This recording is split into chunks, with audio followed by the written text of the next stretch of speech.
Bismillahirrahmanirrahim. Assalamualaikum warahmatullahi wabarakatuh. Perkenalkan, nama saya Asrini Maloho, mahasiswa dari jurusan Manajemen Pendidikan Islam IAIN Sultan Amai Gorontalo, dan alhamdulillah sekarang saya sudah semester 5. Nah, jadi pada kesempatan kali ini saya akan menjelaskan atau mengulas kembali tentang materi-materi yang pernah kami peroleh selama proses kuliah pada mata kuliah Manajemen Public Relation atau biasanya sering disebut dengan Manajemen Humas. Nah, mata kuliah ini diampu oleh Ibu Putri Maliki SPD MPD.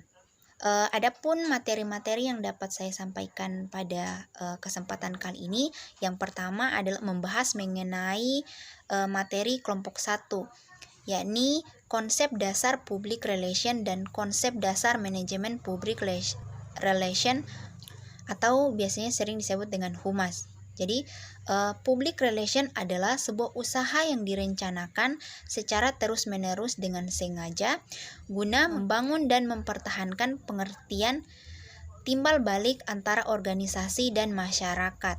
Sedangkan public relation atau manajemen atau humas adalah proses interaksi dimanapun publik menciptakan opini publik sebagai input yang menguntungkan kedua belah pihak dan menanamkan pengertian, menumbuhkan motivasi dan partisipasi publik dengan tujuan menanamkan keinginan baik, kepercayaan, saling adanya pengertian dan citra yang baik pada publiknya.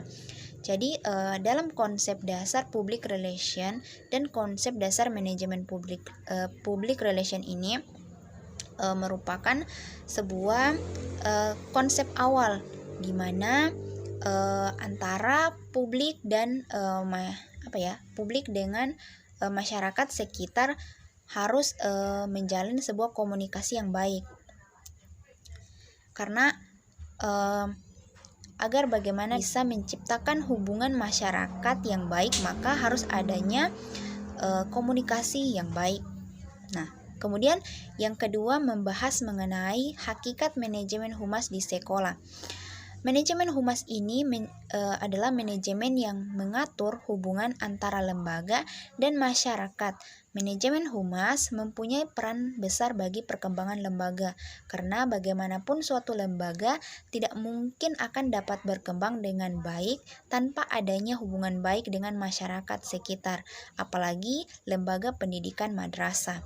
Nah, jadi hakikat dari manajemen humas itu sendiri merupakan sebuah proses hubungan yang harus benar-benar dijaga dengan baik, karena sebuah lembaga pendidikan jika meskipun dia punya citra yang baik atau punya katakanlah sebagai lembaga yang terkenal di satu daerah itu.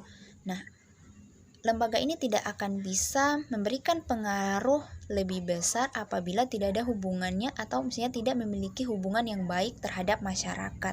Nah, seperti itu. Kemudian materi yang ketiga membahas mengenai konsep dasar komunikasi. Jadi, fungsi komunikasi juga dapat memberikan manfaat yang baik bagi kita. Adapun fungsi komunikasi diantaranya adalah untuk yang pertama, untuk menyampaikan informasi. Yang kedua, sebagai penyampaian pendapat agar dapat diterima oleh masyarakat luas yang berkaitan. Ketiga, sebagai bentuk interaksi dengan orang lain. Yang keempat, untuk menambah wawasan dan ilmu pengetahuan. Kemudian yang kelima, mengisi waktu luang, misalnya dengan berbicara atau dapat menggunakan via apapun yang dalam proses menunjang komunikasi. Nah, jadi dalam proses informasi, jadi konsep dasar dari komunikasi itu sendiri adalah dapat memberikan informasi atau edukasi kepada masyarakat luas atau kepada halayak umum, agar bagaimana sebuah lembaga pendidikan itu bisa tetap dapat memberikan informasi apa yang ada di lembaga pendidikan itu sendiri, bisa menyampaikan atau menyalurkannya kepada masyarakat. Nah, seperti itu. Kemudian yang keempat, membahas mengenai organisasi humas. Jadi, public relation atau humas ialah suatu fungsi manajemen yang menggeluti penilaian pada sikap publik, yang dalam hal ini masyarakat mengidentifikasikan kebijaksanaan dan cara di mana seseorang atau kelompok melakukan demi kepentingan masyarakat, serta membuat rencana dan melaksanakan program kerja untuk menarik perhatian, pengenalan, pengetahuan, partisipasi, serta support dari masyarakat luas. Nah, karena sesungguhnya arti dari humas itu sendiri merupakan suatu pola untuk menjadi tetangga serta warga yang baik supaya dapat diterima oleh lingkungan sekitar. Adapun peran dari public relation itu sendiri atau peran dari humas dalam sebuah organisasi yaitu sebagai expert receiver, kemudian sebagai communication, kemudian sebagai fasilitator, kemudian sebagai problem solving fasilitator, dan communication technician. Jadi pada dasarnya peran dari public relation itu atau peran dari humas itu sendiri adalah bisa sebagai pemberi informasi, kemudian bisa sebagai sebagai fasilitator, kemudian bisa sebagai sampaikan informasi apa saja terkait kebutuhan masyarakat. Nah, seperti itu, karena untuk dapat bisa menjaga hubungan baik antara kelompok satu dengan kelompok satu, atau antara sesama dengan sesama, atau antara individu dengan individu yang lainnya, atau dengan kelompok, maka harus ada namanya peran dari humas ini, yang dimana bisa memberikan informasi kepada masyarakat luas. Nah, seperti itu. Nah, selanjutnya materi kelima membahas mengenai menentukan masalah manajemen public relation. Dalam penemuan masalah merupakan salah satu tahapan penting dan paling sangat penting. Hal ini karena penemuan masalah merupakan tes bagi suatu bidang ilmu. Seorang ahli mengemukakan bahwa kriteria terbaik untuk menjanjangi apakah suatu disiplin ilmu masih hidup atau tidak, yaitu dengan memastikan apakah bidang ilmu tersebut mampu menghasilkan permasalahan yang ditemukan perlu dirumuskan dalam suatu pernyataan atau problem statement.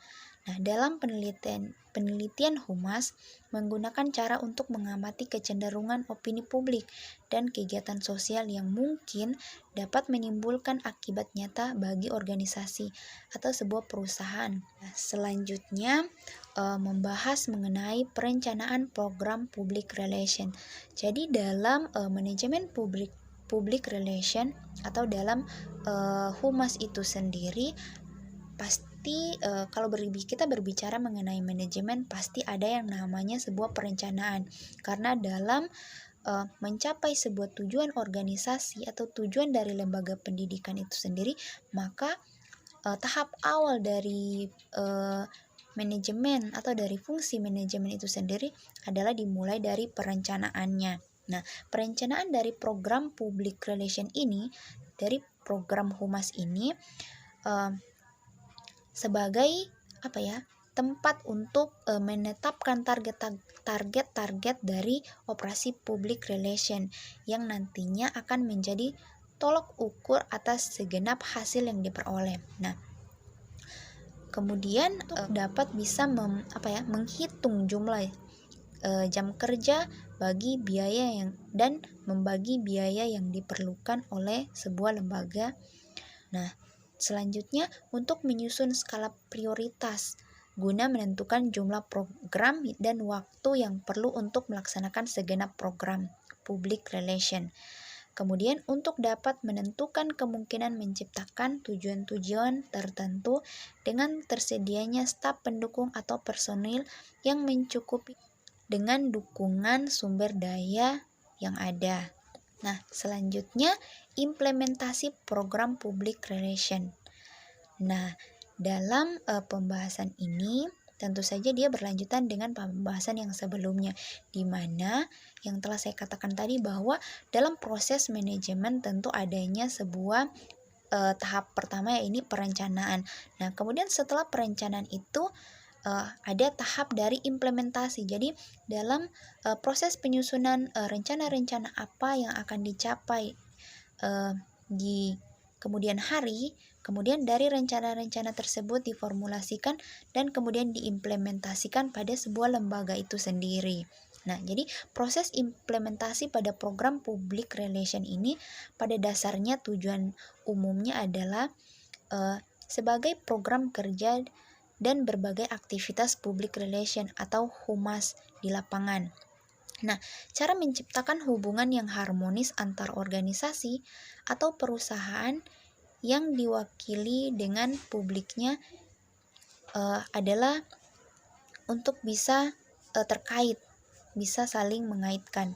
Nah, tujuan dari proses perencanaan program kerja untuk mengelola berbagai aktivitas dari humas tersebut dan dapat diwujudkan jika terorganisir dengan baik melalui manajemen humas yang dikelola secara profesional dan dapat dipertanggungjawabkan hasil sasarannya.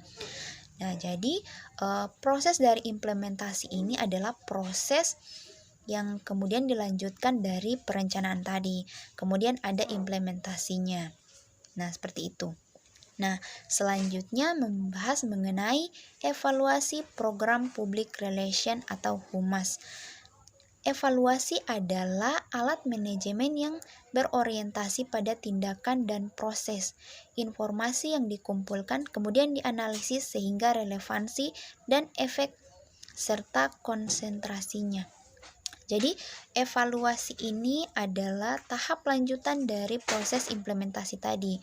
Jadi, setelah ada proses implementasi, nah kemudian ada proses evaluasi, di mana proses evaluasi ini nantinya yang akan mengukur sudah sejauh mana sasaran-sasaran yang telah dicapai, apakah sudah benar-benar dapat ditargetkan dengan baik, apakah sudah terlaksana dengan baik atau belum. Nah, dari proses evaluasi inilah kemudian program-program yang tadinya direncanakan kemudian diimplementasikan, nah selanjutnya akan dievaluasi, dikontrol kembali sudah sejauh mana proses dari penerapannya. Nah, jika dari proses-proses tersebut ternyata terdapat kendala atau hambatan-hambatan yang ditemukan, maka kemudian tinjau kembali. Nah, apakah nantinya ada proses perbaikan atau ada proses untuk melanjutkannya lagi. Nah, seperti itu. Materi selanjutnya membahas mengenai model manajemen humas pada lembaga pendidikan. Jadi, dalam model-model manajemen humas pada lembaga pendidikan, dia ada 4 model. Yang pertama mengenai press agentry, kemudian yang kedua informasi publik, kemudian yang ketiga model simetris 2 arah, dan yang keempat adalah model simetris 1 arah. Jadi press agentry itu merupakan sebuah model pertama yang dimana model ini biasa sering disebut juga dengan pemberitaan, yakni di mana memberikan informasi kepada publik dengan bergerak pada satu arah dari organisasi menuju publik. Jadi hanya dari lembaga, misalnya dari lembaga pendidikan itu kemudian disebarluaskan kepada khalayak masyarakat. Nah, kemudian yang kedua mengenai informasi publik. Jadi berdasarkan pemahaman bahwa informasi publik itu adalah model yang tujuan utamanya adalah memberikan informasi bukan untuk publiknya atau untuk promosi. Tetapi dalam konteks komunikasi ini, penyampaian berita tetap berjalan satu arah secara bersamaan, di mana sebuah subjek berusaha menyampaikan pesan yang dimengerti komunikan dengan secara tidak wajib menanggapi umpan baliknya. Kemudian yang ketiga adalah simetris 2 arah. di mana antara si publik dan si lembaga pendidikan yang memberikan, misalnya si lembaga pendidikan ini, misalnya sekolah ini memberikan informasi kepada masyarakat, kemudian ada proses timbal balik seperti itu. Kemudian simetris dua arah. Model ini lebih menimbang pada penyesuaian diri atau organisasi dengan publik. Jadi dalam model-model manajemen humas pada lembaga pendidikan itu, kira-kira menjadi pertanyaan mana yang baik digunakan. Nah, ada biasanya yang paling baik digunakan adalah informasi publik, karena sifatnya dia tidak menutupi informasi-informasi apa saja. Jadi masyarakat itu dapat menerima informasi itu dengan baik tanpa ada yang ditutupi. Nah, selanjutnya materi terakhir membahas mengenai peran humas dalam pelibatan masyarakat untuk meningkatkan mutu sekolah. Jadi kira-kira bagaimana peran humas dalam melibatkan masyarakat untuk meningkatkan mutu sekolah. Jadi hubungan dari masyarakat itu sendiri sebenarnya adalah memberikan informasi atau edukasi kepada masyarakat luas. Jadi pada dasarnya kesimpulan yang bisa dapat saya ambil dari manajemen public relation ini, bahwasanya informasi itu sangat penting. Jadi untuk dapat menciptakan hubungan baik antara masyarakat dengan lembaga pendidikan. Jadi kesimpulan yang dapat saya ambil pada kesempatan kali pada penjelasan materi-materi kali ini, bahwasanya dalam sebuah lembaga pendidikan tentu saja harus ada namanya sebuah humas atau hubungan masyarakat, karena hubungan dengan masyarakat itu merupakan sebuah proses di mana untuk dapat menciptakan komunikasi yang baik dengan masyarakat, maka harus ada namanya hubungan yang baik dengan masyarakat, sehingganya bisa ada timbal balik antara masyarakat dengan lembaga pendidikan itu sendiri. Baik, mungkin hanya itu yang bisa dapat saya sampaikan pada kesempatan kali ini. Lebih dan kurangnya saya mohon maaf. Wallahul muwaffiq ila aqwamit thoriq. Wassalamualaikum warahmatullahi wabarakatuh.